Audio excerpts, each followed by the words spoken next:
台南市雖然不是傳統的客家莊，不過佇個教育局的持續支持下校，依照學生的需求來開設客語的課程，營造友善的客語學習的環境。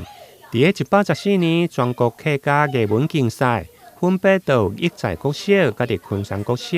摕下全國口說藝術、甲佇客語戲劇類的雙料冠軍。他參加的那個口說這個藝術的這個競賽哈，那拿到那個高年級組哈的這個第1名。那特別的是這2位小朋友他都不是客家人，所以能夠拿到這個，他們從低年級就對客語有興趣，這也是代表了我們台南市事實上在閩客園這個部分的推動呢，都是不分他是不是該組的。都可以呢，一起來學習，這個是很值得那麼來敬佩，而且非常的要鼓勵的。那第2所的學校呢，是我們的昆山國小，他們拿到了這個戲劇類的這個中年級組的這個第1名。哦，那全國就3個競賽啊，第一個就是這個歌唱表演，那另外一個就是剛剛講的口說藝術，另外就是戲劇。那我們台南市就2個學校。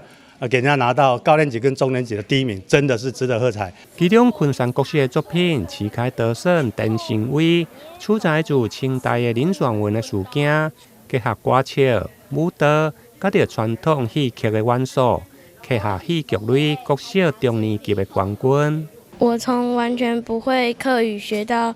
可以參加客語戲劇團。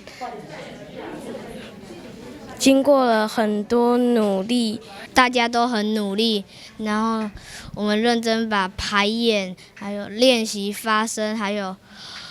老師努力的指導，抽空時間來教我們。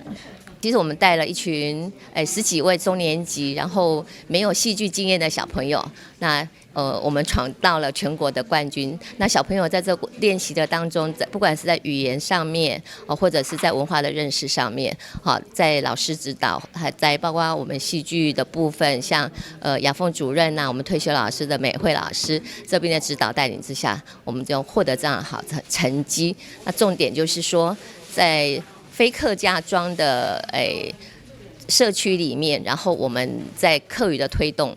真的是全校老師們不遺餘力。你億載國小2位高年級的學生陳品春甲着鄭永澤，雖然攏唔是客家籍的背景，不過對低年級就持續接受客語的學習，以着流利的踏步槍，佇個全國競賽脫穎而出，充分展現學校以着生活化的方式。推動客語教學的成果。台南新聞林英根採訪報道。